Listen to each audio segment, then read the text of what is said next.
حضرت سیدنا علی المرتضیٰ شیر خدا کرم اللہ وجہہ الکریم و علیہ السلام کی مناسبت سے ہے۔ یہ کوئی دو رائے والی بات ہی نہیں ہے، ہم ادھر ادھر کی بات پکڑ کر گفتگو میں اس کو شامل کرنے کی جسارت ہی نہیں کرتے، ہم بانگے دہر یہ بات کرنے کی سعادت حاصل کر رہے ہیں کیا کہ جس عظیم مرتبت شخصیت میں خالق کائنات نے اتنے وصف جمع کر دیے ہوں، ہم جیسا بے عمل بندہ اگر ان کی سیرت کے مطابق، ان کے اسلوب کے مطابق، ان کی تعلیمات کے مطابق اس زبان کا استعمال کر کے چند لمحات گزار بھی دے گا تو میرا خیال ہے کہ ہم جیسوں کے لیے وہ قابل رشک ہو سکتا ہے، ہم جیسوں کے لیے وہ باعث بخشش ہو سکتا ہے، ہم جیسوں کے لیے وہ توحید میں ایک عمدگی لانے کے لیے بہتر ہو سکتا ہے۔ میں نے قرآن مجید فرقان حمید میں سے سورہ قرآن میں جو سورہ مبارکہ کسی پارے میں موجود نہیں ہے، ایک منفرد سورہ مبارکہ ہے، خالق کائنات نے اس میں بڑی چیزیں رکھی ہیں، اس کی ایک آیت مقدسہ آپ کی سماعتوں کی نظر کرنے کی سعادت حاصل کی ہے۔ قرآن یہ فرما رہا ہے اہدنا الصراط المستقیم، قرآن کیا کہہ رہا ہے؟ اور ہر نمازی وہ کسی جامع مسجد کے ساتھ منسلک ہو، کسی بھی جگہ پر نماز پڑھنے والا ہو، وہ کسی ہاتھ چھوڑ کر نماز پڑھنے والا ہو تو سورہ فاتحہ سے انکار نہیں ہونے والا، کسی انداز کے مطابق نماز پڑھنے والا ہو تو سورہ فاتحہ کا انکار نہیں کر سکتا۔ بچہ چھوٹا ہو، بچہ بڑا ہو، جوان ہو جائے، پھر وہ جوانی کے مرتبے پر فائز ہو، پھر بزرگ ہو جائے، قریب المرگ بھی ہو جائے تو سورہ فاتحہ کا انکار نہیں کر سکتا۔ کیوں کہ اس کے بغیر آپ کا قیام رب کی بارگاہ میں مستجاب ہی نہیں کیا جاتا، رب کی بارگاہ میں اس کو توفیق ہی نہیں ہوتی کہ یہ قبول ہو جائے گا۔ قبول تب ہوگا جب ہم اس سورہ مبارکہ کو نماز کی صورت میں پڑھنے کی سعادت حاصل کرتے ہیں۔ قرآن کیا کہہ رہا ہے؟ قرآن فرماتا ہے اہدنا الصراط المستقیم، رب کی بارگاہ میں بندہ کھڑا ہو کر یہ اصل میں اللہ کی بارگاہ میں یہ سوال کرتا ہے، پھر اس سوال کا بندے کو جواب عطا کیا جاتا ہے، جواب ملتا ہے۔ پہلی گفتگو، پہلا کلام، پہلا مرتبہ اس کا یہی ہے الحمدللہ رب العالمین، باری تعالیٰ تمام تعریفیں تیرے ہی لیے ہیں، اور اس کی تعریف ہے، یعنی اب سمجھانے کے لیے بات اس کی تعریف ہے جو کل کائنات کا رب ہے، کل کائنات کا پالنہار ہے۔ اب یہاں پر جو آیت مبارکہ ہم نے اپنی اس زبان کا استعمال کر کے تلاوت کرنے کی سعادت حاصل کی ہے، قرآن یہ کہہ رہا ہے اور رب کا یہ بیان ہے قرآن کی صورت میں۔ مسلمان اس کو ابتدا کی صورت میں لے لے، اس کو اپنی تعبیر و تشریح کے لیے لے لے، اپنی رہنمائی کے لیے لے لے، بھائی یہ دعا ہے، ہم یہ دعا کرتے ہیں اور ہمارا یہ عقیدہ ہے، ہم اس کے بغیر تو نماز کو مکمل ہی نہیں سمجھتے۔ ہماری نماز نفل کی صورت میں ہو، ہماری نماز فرض کی صورت میں ہو، ہماری نماز قنوت کی صورت میں ہو، ہماری نماز نوافل کی صورت میں ہو، فرائض کی صورت میں ہو، جب تک سورہ فاتحہ کی تلاوت ہم اپنی زبان کا استعمال کر کے نہیں کرتے، نہ اللہ کی بارگاہ میں نفل قبول ہو سکتا ہے، نہ وتر قبول ہوتے ہیں، نہ فرض قبول ہوتے ہیں، نہ کوئی اور سجدے والی عبادت اللہ کی بارگاہ میں قبول ہوتی ہے۔ اللہ قبول تب کرتا ہے جب ہم قیام کی صورت میں سورہ فاتحہ شریف کی تلاوت اپنی زبان کا استعمال کر کے کرتے ہیں۔ پہلی بات سماعت کیجئے گا، قرآن کہہ رہا ہے اہدنا الصراط المستقیم، یہ ہے وہ دعائیہ کلمہ ہم کرتے ہیں کس کے لیے؟ اپنے لیے کرتے ہیں۔ آپ نے اگر یہ بات ادب سے، محبت سے، عقیدت کے ساتھ سماعت کریں گے تو یہ بڑے فائدہ مند بات ہے، بڑی فائدے والی چیز ہے۔ ہم اس کو کسی اور انداز کے ساتھ کرنے کی بات ہی نہیں کر رہے، ابھی ہم نے اس کا ترجمہ بھی نہیں رکھا۔ قرآن یہ کہہ رہا ہے اہدنا الصراط المستقیم، یہ دعائیہ کلمہ ہے اور جس سورہ مبارکہ سے یہ منسلک ہے اس کے 50 سے زائد نام ہیں، چونکہ یہ سورہ مبارکہ کل 7 آیات مبارکہ پر مشتمل ہے۔ اس کو ام الکتاب بھی کہا جاتا ہے، ایک نام اس کا یہ بھی ہے۔ اس کو سورہ فاتحہ بھی کہا جاتا ہے، ایک نام اس کا یہ بھی ہے۔ اور یہ وہ سورہ مبارکہ ہے، کسی بیمار پر بھی اس کی تلاوت کی جائے تو اللہ اس سورہ مبارکہ کی تلاوت کی غرض سے اس بیمار کو شفا عطا فرماتا ہے۔ اہدنا الصراط المستقیم۔ پوائنٹ یہ ہے، رب کی بارگاہ میں بندہ کھڑا ہو کر دعا کرتا ہے، باری تعالیٰ مجھے صراط مستقیم پر چلنے کی ہدایت عطا فرما۔ جامع مسجد اہل سنت ہے، جامع مسجد محمدیہ ہے، جامع مسجد کوئی اور ہے، بھائی جو جامع مسجد نہ بھی ہو، کوئی مسجد بھی ہو، جو جامع نہیں ہے مسجد ہے، مسجد ہے، مدرسہ ہے، اس میں یہ تلاوت کی جاتی ہے۔ سورہ فاتحہ اقرا یہ کیا جاتا ہے، انکار نہیں کیا جاتا، اقرار کیا جاتا ہے۔ رب کی بارگاہ میں اہدنا الصراط المستقیم، باری تعالیٰ کی بارگاہ میں دعا کی جاتی ہے، باری تعالیٰ مجھے صراط مستقیم پر چلنے کی ہدایت عطا فرما۔ میں گناہگار ہوں، میں سیاہکار ہوں، میرا عمل اتنا اچھا نہیں ہے کہ میں اس اپنے عمل پر فخر کروں، ناز کروں۔ یہ ناز کیا کم ہے کہ مجھے رب نے محمد کی امت میں پیدا فرمایا۔ یہ ناز کیا کم ہے کہ اس خالق کائنات نے آقا کی امت میں پیدا ہو کر کے ہمیں تلاوت قرآن کی سعادت عطا فرمائی ہے۔ یہ ناز کیا کم ہے کہ ہم امت محمدی میں بھی شامل ہیں اور آقا کریم علیہ السلام پر جو وحی کی صورت میں قرآن اتارا گیا ہے اس کی تلاوت کرنے کی ہمیں ہمارے تک تعلیم بھی پہنچائی گئی ہے۔ آیات مبارکہ اہدنا الصراط المستقیم، باری تعالیٰ مجھے صراط مستقیم پر چلنے کی ہدایت عطا فرمائے، یہ دعا ہے۔ اب اس زمن میں 2-3 چیزیں ہیں، مجھے امید ہے کہ ہم آپ کے سامنے اس کو رکھنے میں کامیاب ہوں گے۔ یہ ماہ مقدس رجب المرجب کا ہے۔ ابتداءً آپ نے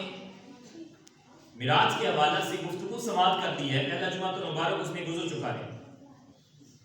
آج اگر اس کی 9 تاریخ ہے تو 6 رجب المرجب میں ہندوستان کے بہت بڑے، چھوٹے نہیں بہت بڑے بزرگ جن کا عرس شاید آج بھی ہندوستان میں، انڈیا میں انعقاد ہو رہا ہے، منعقد ہو رہا ہے، جن کا نام جو اللہ کی محبوب کے حوالہ سے بڑا معروف ہے، خواجہ معین الدین چشتی اجمیری علیہ رحمہ، اجمیر شریف میں جن کا مزار ہے۔ اور یہاں پر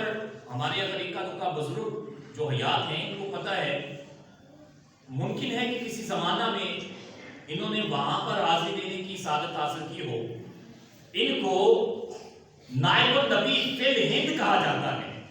موضوع یہ گفتگو نہیں ہے، نائب النبی فی الہند یہ موضوع نہیں ہے، موضوع جو آیت کے بارے پڑھی ہے اسی کے حوالہ سے ہے۔ خواجہ معین الدین چشتی وہ بزرگ ہیں 6 رجب میں جن کا ہندوستان میں عرس منعقد ہوتا ہے اور پوری روح زمین سے مسلمان ان کی بلندی کے درجات کے لیے اپنے ہاتھوں کو بلند کرتے ہیں۔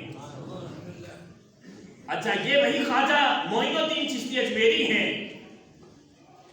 جو سرزمین لاہور کے اندر دربار حضرت داتا گنج بخش سیدنا عثمان علی الحجویری کے مزار کے قریب میں بیٹھ کر چلہ کاٹا ہے، اور چلہ اس لیے نہیں کاٹا کہ یہ عثمان علی الحجویری یا داتا گنج بخش ہیں، اس لیے بھی ہو سکتا ہے یا اس لیے بھی ہے یہ وہ معین الدین ہیں جو یہ پہچانتے ہیں کہ یہ جس کا مزار ہے، یہ جس کی قبر ہے، اس کا تعلق علی المرتضیٰ سے ہو کر محمد مصطفیٰ تک پہنچا۔ یہ جس کا مزار ہے یہ کسی عام کا مزار نہیں، یہ اس خاص کا مزار ہے جو اپنی زبان سے قرآن کی تعلیم بھی دیتا رہا ہے، اپنے عمل سے آقا کریم کے فرمان کی تعلیم بھی دیتا رہا ہے۔ یہ وہ بزرگ ہیں جن کی قبر کا احاطہ جس میں معین الدین بیٹھ کر یہ دعا کر کے جا رہا ہے کہ باری تعالیٰ ان کے نیک اعمال کے صدقہ سے مجھ پر بھی اپنا لطف و کرم فرما۔ حاضر مکرم، میں اور آپ اس سرزمین میں، اس جامع مسجد کی اس جگہ پر بیٹھے ہیں عقیدہ یہ لے کر اور اپنے ذہن کو اچھا بنانے کے لیے، اپنے ذہن کو سنت مصطفیٰ کی تعلیم سے منور کرنے کے لیے ہم جہاں بھی رہیں، جس مسجد میں بھی سجدہ ریز ہوں، ہمارا کیا عمل ہے، ہمارا کیا کردار ہے؟ کردار تو بس انہی کا تھا جن کے ذریعے سے ہمیں اسلام بھی ملا ہے اور اللہ رب العزت کا قرآن بھی ملا ہے۔ یہ ان کا عمل ہے جن کے صدقہ سے ہمیں زندگی گزارنے کا خالق کائنات نے ڈھنگ بھی عطا کیا ہے۔ اہدنا الصراط المستقیم ہر مسلمان دعا کرتا ہے، ہر مومن دعا کرتا ہے۔ کیا اللہ کی بارگاہ میں کھڑا ہوتا ہے، کسی وطر کی صورت میں ہو، واجبات کی صورت میں ہو، فرائض کی صورت میں ہو، سنتوں کی صورت میں ہو، فرائض کی صورت میں ہو، فاتحہ شریف کے بغیر نماز ہے ہی نہیں، بس اس کے آگے بات ہی کوئی نہیں ہے۔ اس میں سے ایک آیت مبارکہ منتخب کی ہے، قرآن فرما رہا ہے اہدنا الصراط المستقیم۔ باری تعالیٰ مجھے صراط مستقیم پر چلنے کی توفیق نصیب فرمائے۔ آج اس ماہ مقدس کی 9 تاریخ ہے، عظیم مکرم، اسی مناسبت سے یہ گفتگو کرنا مناسب سمجھا۔ 13 اس ماہ مقدس کی 13 کو میں نے پہلے 6 کی بات کی، بلکہ اس سے قبل معراج کے حوالہ سے گفتگو کی، پھر 6 کی بات کی۔ آج چونکہ 9 تاریخ ہے، ہم نے 13 کے حوالہ سے گفتگو کرنی ہے۔ آپ سماعت کیجئے گا 13 رجب المرجب کا دن کیوں دنیا میں منعقد کیا جاتا ہے یا کیوں معروف ہے۔ اسے قبل بھی امامین کا ذکر ہے، لیکن یہ جو زبان ہے نا، یہ جو سماعت ہے، یہ ذرا کمزور ہے، یہ ذرا نحیف ہے، یہ باتیں اس قسم کی سنتی نہیں ہیں، سمجھتی نہیں ہیں۔ ہم ذرا بڑے لوگ ہیں اور ہمارے اندر ممکن ہے ایسا معاملہ نہ ہو، لیکن معروف جو بات ہے وہ آپ کے سامنے رکھنے کی سعادت حاصل کر رہا ہوں۔ قرآن میں بھئی میں مسلمان ہوں، الحمدللہ آپ سب مسلمان ہیں، اور ہم سب کو اس بات پر فخر ہے، ہمیں ناز کرنا چاہیے، ہمیں اس بات پر فخر کرنا چاہیے کہ خالق کائنات نے ہم پر کرم فرمایا کہ ہمیں مسلمانوں کے گھر میں پیدا فرمایا، اور یہ کرم کم ہے کہ اس نے مسلمانوں کے گھر میں بھی پیدا فرمایا اور ہمیں اپنی اصلاح کے لیے قرآن جیسی عظیم کتاب کی عطا فرمائی، اور اس قرآن کو سمجھنے کے لیے جس زبان کا ہمیں سہارا میسر ہے، جس زبان کے ذریعہ سے ہمیں سہارا دیا گیا ہے، وہ زبان کوئی عام زبان نہیں، وہ زبان وہ ہے جس کو خالق کائنات نے وما ينطق عن الهوى قرآن کی صورت میں بیان فرمایا ہے، اور وہ زبان کوئی عام زبان نہیں ہے، یہ وہ زبان ہے جو زبان کا استعمال کر کے لوگوں کے سامنے رکھ دے، جو پہچان لیتا ہے وہ ابو بکر، عمر، عثمان و علی بن جاتا ہے، جو انکار کرتا ہے وہ ابو جہل بن جاتا ہے۔ قرآن کی صورت میں بہت سے مقامات ایسے ہیں جو شاید ہماری سماعتوں تک نہیں پہنچتے، ہم جیسے بھی ہیں، بے عمل صحیح لیکن بے ایمان نہیں، اس دل کے اندر جہاں اللہ کی محبت ہے وہاں میرے محمد کی محبت بھی جو ہے، جہاں اللہ کا ذکر موجود ہوا کرتا ہے وہیں رسول اللہ کا ذکر بھی موجود ہوتا ہے۔ یاد رکھیے گا، اب ہے وہ پوائنٹ، اب ہے وہ نقطہ جس کی طرف میں آپ کی توجہ لانا چاہتا تھا۔ حاضرین مکرم، ہم گناہگار ضرور ہو سکتے ہیں، بے عمل ضرور ہو سکتے ہیں، لیکن بے ایمان نہیں۔ پوچھیں گے مولوی صاحب اتنے جلال میں آ کر بات کرنے کی وجہ کیا ہے؟ سوال کیجئے گا، مسلمان جس مسجد میں بھی نماز ادا کرنے والا ہو، جس مدرسے میں بھی نماز ادا کرنے والا ہو، اس کی نماز بڑی گارنٹی سے یہ بات ہے نماز اس کی قبول نہیں کی جاتی، نماز اس کی رب کی بارگاہ میں قبول نہیں ہوتی، اس کا نفل قبول نہیں ہوتا، اس کا فرض قبول نہیں ہوتا، اس کی سنت قبول نہیں ہوتی، اس کے واجبات قبول نہیں ہوتے۔ مولوی صاحب وہ عمل کیا ہے؟ وہ عمل یہ ہے بندہ 4 رکعت نماز ادا کرتا ہے، 3 رکعت نماز ادا کرتا ہے، 2 رکعت نماز ادا کرتا ہے، نیت کر دیتا ہے کہ باری تعالیٰ ساری عبادت تیرے لیے ہے، ساری عبادات تیرے لیے ہیں، قرأت قرآنیہ تیرے لیے ہے، میرے صدقوں کو قبول کر، میرے قرآن کو قبول کر، میری سب قرأتوں کو قبول کر۔ رب کہتا ہے نہیں، ایسا نہیں، تیرا یہ عمل نہیں چاہیے۔ باری تعالیٰ قبول کیسے کرتا ہے؟ ایمانداری کے ساتھ جواب مجھے دینے کی ضرورت نہیں، اپنے آپ میں اس ایمان کی عدالت کو مضبوطی سے لا کر ایمان کی حلاوت میں ڈوب کر سوال کا جواب آپ کو مل جائے گا۔ سب سے پہلے رب کائنات کی حمد کو بیان کیا جاتا ہے، فاتحہ شریف بیان کی جاتی ہے، سورہ مبارکہ کی تلاوت ہوتی ہے، سبحان ربی العظیم کی بات کرتے ہیں، پھر کہتے ہیں سمی اللہ لمن حمدہ ربنا ولک الحمد، پھر کہتے ہیں اللہ اکبر۔ تشہد کی حالت میں 2 رکعتوں کے بعد جب بیٹھتے ہیں تو اتحیات پڑھ کر ہم ایک عمل کرتے ہیں، آپ خاموش رہیے، مجھے پتا چلے گا میں سمجھانے میں ناکام ہوا۔ اگر آپ محبت کے ساتھ جواب دیں گے مجھے یقین ہو جائے گا کہ میری بات کو سمجھا گیا، میری بات کو سمجھ آ گئی، میں جو بات کرنا چاہ رہا تھا وہ عمل سمجھ آ گیا۔ بھائی تشہد پڑھتے ہیں، 2 رکعتیں مکمل ہو گئی، یا نیت کی 4 رکعتوں کی 2 رکعتیں پڑھ لی، تشہد پڑھ کر کیا پڑھتے ہیں؟ اس کونے میں بیٹھا جواب بھی جواب دے گا، ادھر بیٹھا بزرگ بھی جواب دے گا، یہاں بیٹھ کر وہاں بیٹھ کر سماعت کرنے والا بھی جواب دے گا۔ مولوی صاحب میں غصے سے بات نہیں کرتا، آپ مجھ سے جواب سنیے، جواب آپ مجھے دیں گے کہ جناب تشہد کے بعد ہر مسلمان درود ابراہیمی کی تلاوت کرتا ہے،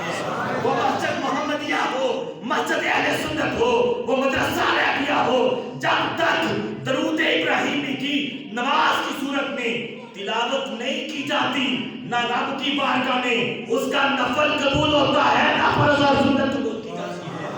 باری تعالیٰ کی بارگاہ میں سوال کریں، باری تعالیٰ یہ معاملہ کیا ہے، یہ وجہ کیا ہے، یہ حقیقت کیا ہے، اس کی بارگاہ سے جواب آتا ہے، اور زبان عام نہیں، زبان میرے محمد کی استعمال ہو رہی ہے، زبان عام نہیں، زبان ان کی استعمال کی جا رہی ہے جو میرے رب سے ملاقات بھی کرتے ہیں، اور آپ نے جو پیغام دیا قرآن کی صورت میں وہ اپنے غلاموں تک بھی پہنچاتے ہیں۔ جواب کیا ہے؟ بھائی درود پڑھا جاتا ہے، اور درود میں ذکر ادھر ادھر کسی اور کا نہیں کیا جاتا، یا محمد کا کیا جاتا ہے یا محمد کی آل کا کیا جاتا ہے، یا محمد کا کیا جاتا ہے یا محمد کے گھر والوں کا کیا جاتا ہے۔ جناب مکرم سماعت کیجئے، یہ 9 رجب المرجب کا آج دن ہے، 13 رجب المرجب میں کوئی عام نہیں، اس کائنات ارضی کے اندر میرے آقا کے تربیت یافتہ حضرت علی کرم اللہ وجہہ الکریم کی ولادت ہوتی ہے۔ اگلی بات سماعت کیجئے گا، یا اللہ میں بتانے میں کامیاب ہوں، میں بتانے میں کامیاب ہو جاؤں، یہ اس کی پاکیزہ بارگاہ میں بڑا شکر ہوگا، میں سمجھانے میں کامیاب ہو جاؤں، اس کی پاکیزہ بارگاہ میں بڑا شکر ہوگا۔ ہم مسلمان کسی مسجد میں سجدہ کرنے والے ہوں، کسی جگہ پر عبادت کرنے والے ہوں، کھیت میں بھی ہوں تو اگر نماز کا ٹائم ہو تو کرتے ہیں، عبادت کرتے ہیں رب کی بارگاہ میں، اور ہر بزرگ کی، ہر جوان کی، ہر بچے کی کوشش ہوتی ہے کہ میرے والد میری والدہ قبلہ رخ ہو کر عبادت کر رہے ہیں، یا قبلہ رخ ہو کر دعا کرتے ہیں، یا 2-4 نوجوان سلام کے لیے کھڑے ہوں تو کوئی یہ کہہ دیتا ہے کہ قبلہ رخ کھڑے ہیں۔ اب اس قبلے کی بات ہے، ابھی تو ذکر کیا ہے، اس قبلے کی بات ہے، تلاوت قرآن میں سے جو آیت مبارکہ کا انتخاب کیا وہ اہدنا الصراط المستقیم ہے، معنی ترجمہ اس کا یہی ہے، رب کی بارگاہ میں ہم کھڑے ہو کر یہ التجا کرتے ہیں، دعا کرتے ہیں۔ کوئی بندہ قیام کی صورت میں اس بات سے انکار کر ہی نہیں سکتا، اور میں نے یہ بات نہیں کہ فقط اہل سنت اس کو پڑھتے ہیں، نہ بھائی یہ ممبر رسول ہے، جھوٹ بولنے والی بات ہی کوئی نہیں۔ آپ پنچایتی آدمی ہیں، آپ اس علاقے کے بہت بڑے چودھری ہیں، آپ کی چودراہٹ کو سلام ہے، آپ کی عزت کو سلام ہے، آپ جو اچھا کام کرتے ہیں اس اچھے کام کو سلام ہے، لیکن اس سے بڑھ کر عمدہ کام کوئی اور نہیں ہو سکتا، کوئی بہتر کام نہیں ہو سکتا۔ کیا سماعت کیجئے، آنکھیں کہاں کی جاتی ہیں، توجہ کہاں کی جاتی ہے، نیت کس طرف ہوتی ہے کہ ہم نے قبلہ رخ کھڑے ہونا ہے۔ اور یہاں پر میرے ایک بزرگ، یہاں پر میرے 2 بزرگ، یہاں پر میرے نوجوان، یہاں پر کثیر تعداد میں بزرگ، ان سے پوچھئے کہ آپ کو لوگ حاجی کہتے ہیں، ان سے پوچھئے کہ آپ کو لوگ الحاج کہتے ہیں، اس کی ایک ہی وجہ ہے نا، ایک ہی وجہ سمجھ آتی ہے کیا کہ جناب حاجی اس وجہ سے کہا جاتا ہے میں نے کعبہ شریف کا طواف کیا، سبحان اللہ، میں نے کعبہ شریف کا طواف کیا۔ ہم اپنی بات نہیں کر رہے، ان کی بات کر رہے ہیں جنہوں نے کعبہ شریف کا طواف کیا ہے۔ اب ہم طالب علم تو اس بات کی وہ رکھ ہی نہیں سکتا، طواف جنہوں نے کیا ہے یہ وہ بتا سکتے ہیں کہ انہوں نے طواف کیا ہے۔ بھئی آپ نے عمرہ کیا ہے، آپ نے حج کیا ہے، آپ نے حج اصغر کیا ہے، آپ نے حج اکبر ادا کیا ہے، آپ نے عمرے کی سعادت حاصل کی ہے، یہ اللہ نے آپ کو توفیق دی، آپ نے یہ عمل کیا، بہت اچھا کام ہے۔ چونکہ یہ جو ہمارے پاس ایک 5 ٹائٹلز ہیں، ان 5 میں یہ بھی موجود ہے۔ یہاں پر حج فرض ہے تو آپ نے حج کیا ہے، یہ اللہ کی بڑی توفیق ہے، اور اللہ کی توفیقات کی طلب بندے کو ہونی چاہیے۔ بندہ مانگے رب سے، باری تعالیٰ مجھے دے، میں تیرے گھر کا طواف کروں، میں تیرے گھر کی زیارت کروں، میں وہاں پر جاؤں، میں حجر اسود کو بوسہ دوں، میں حرم شریف کے اندر نماز ادا کروں، یہ بندے کے لیے بہت بڑی بات ہے۔ حاضرین مکرم، یہاں میرا نوجوان بیٹا ہے، یہاں میرا نوجوان بھائی ہے، میرا بزرگ ہے، سب قابل تعظیم ہے۔ وہ ایسی سرزمین کہ جہاں پر جا کر استاد اور شاگرد کا رشتہ تو رہتا ہے، لیکن استاد اور شاگرد الگ الگ نہیں جاتے، سب ایک ہی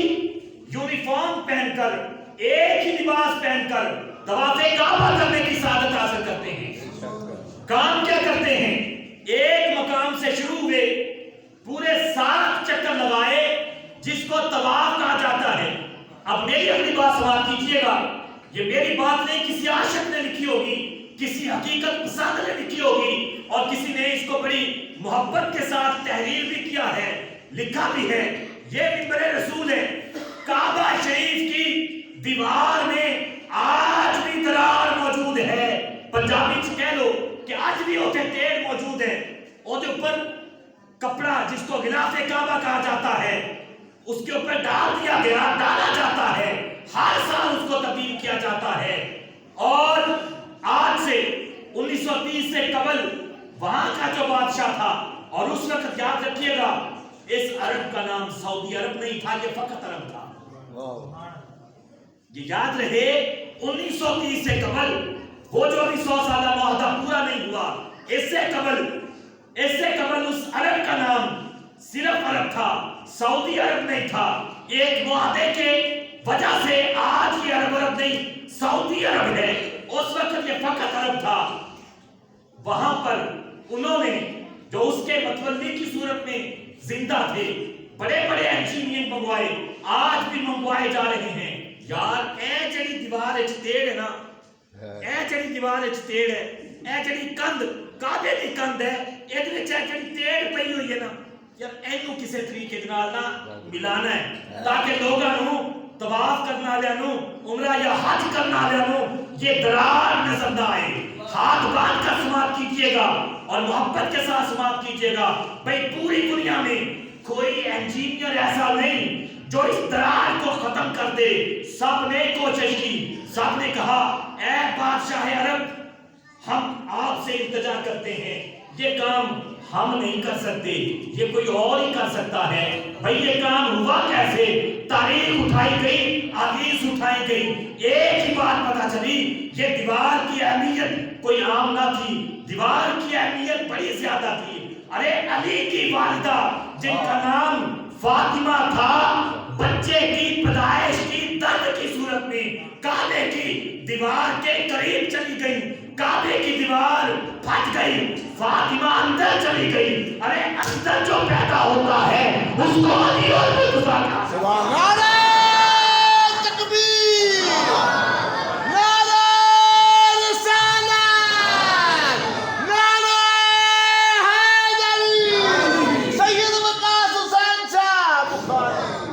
اس کو کعبہ کہا جاتا ہے، کس کو؟ کہ دیوار پھٹ جائے، والدہ علی کی، ان کا نام بھی فاطمہ ہے، وہ قریب چلی جائیں۔ اب یہاں کوئی بادشاہ ہوتا تو اس کو الگ کر دیتا، یہ بادشاہ دنیا کا نہیں تھا، یہ وہ بادشاہ تھا جو پوری دنیا میں زندگی بھی عطا کرتا ہے، موت بھی دے دیتا۔ سبحان اللہ۔ فاطمہ اندر چلی گئی، اور پیدا ہونے والا، دنیا میں آنے والا کوئی عام نہ تھا، رب کائنات کے محبوب مکرم کا پیارا علی المرتضیٰ تھا۔ اور یہ رجب، ماہ رجب المرجب کی 13 تاریخ تھی، جس میں علی المرتضیٰ اس کائنات عرضی کے اندر تشریف لائے، جن کو ظہور علی المرتضیٰ کہا جاتا ہے۔ دنیا کے انجینئرز نے پاور لگا لی، طاقت لگا لی، فن استعمال کر لیا، دیوار پر درار آج بھی نظر آتی ہے۔ اور ایک اندر کی بات یہ ہے، آپ دیکھیں عمرہ کرنے والے، حج کرنے والے، جہاں پر وہ نشان لگایا گیا ہے کہ طواف یہاں سے شروع کرنا ہے، وہ عین درار کی ابتدا میں ہے، یہیں سے شروع ہوتا ہے، اور آپ کے پھر 7 چکر مکمل ہوتے ہیں، آپ کا عمرہ بھی قبول ہوتا ہے، آپ کا حج بھی قبول ہوتا ہے۔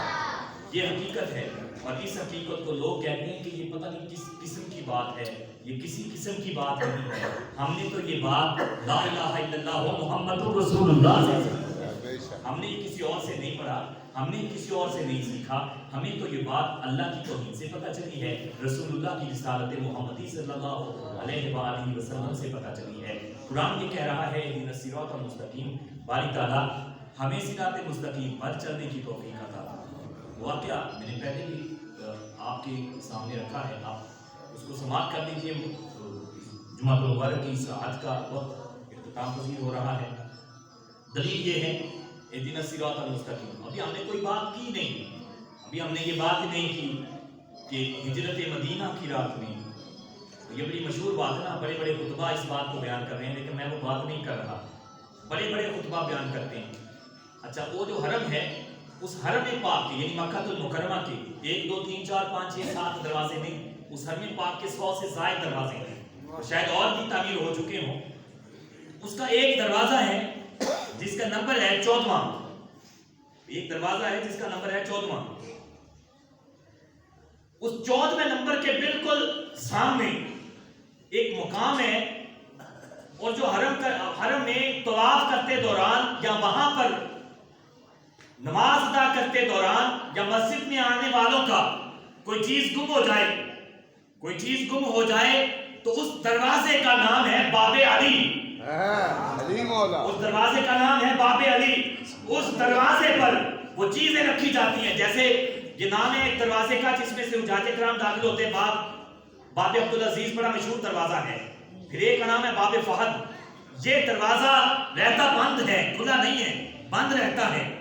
لیکن اس دروازے کے تھوڑا سا اندر کر کے اندر داخل ہونا پڑے گا کسی اور دروازے سے، دروازے کی سمت وہی ہے، اور اس باب کا نام، دروازے کا نام، جیسے یہاں اس جامع مسجد کے یہ 3 دروازے ہیں، ایک میں سے بھی یہی آتے ہیں، دوسرے میں سے بھی یہی آتے ہیں، تیسرے میں سے بھی یہی آتے ہیں۔ وہاں کعبے کے ارد گرد پہنچ کر آپ کی کوئی چیز گم ہو جاتی ہے تو آپ کو یہاں طرح اعلان نہیں کروانے پڑتے کہ حضرات اعلان سماعت کیجئے، فلاں کی چیز گم ہو گئی ہے، وہ فلاں انتظار کر رہا ہے۔ آپ کی چیز گم ہو گئی، آپ کو وہاں اعلان کروانے کی ضرورت نہیں، وہاں پر ایک دروازہ ہے مکہ المکرمہ میں،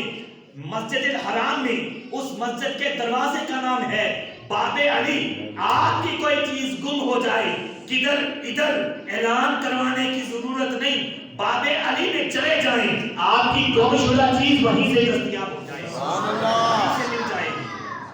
ہم کیسی باتیں کرتے ہیں، ہم پتہ نہیں کس قسم کی باتیں کرتے ہیں، ہم نے لوگوں کے متعلق کیسی باتیں کرتی ہیں، ہم کوئی بات نہیں کر رہے۔ سب سے بڑی دلیل یہ ہے، میرے آقا جن سے محبت کرتے ہیں ان کے ذکر کے بغیر ہمارا کوئی سجدہ قبول نہیں، ہماری کوئی قرأت قرآنیہ قبول نہیں، ہمارا کوئی نفل قبول نہیں۔ تو اس کا مطلب یہ ہے کہ جن کی تصدیق، جن کی ویریفیکیشن، جن کی اٹیسٹیشن مصطفیٰ فرما دیں، ان کے لیے تو کوئی شک جیسی نہ آنکھ ہونی چاہیے نہ زبان کا استعمال ہونا چاہیے، بس بات ہونی چاہیے کہ مصطفیٰ جن کی طرف اشارہ کر دیں، انہی کے صدقے سے رب دیتا بھی ہے اور عزتیں بھی عطا فرماتا ہے۔ سبحان اللہ۔ کائنات ہمیں عمل کی توفیق دے، ہم گناہگار ضرور ہیں،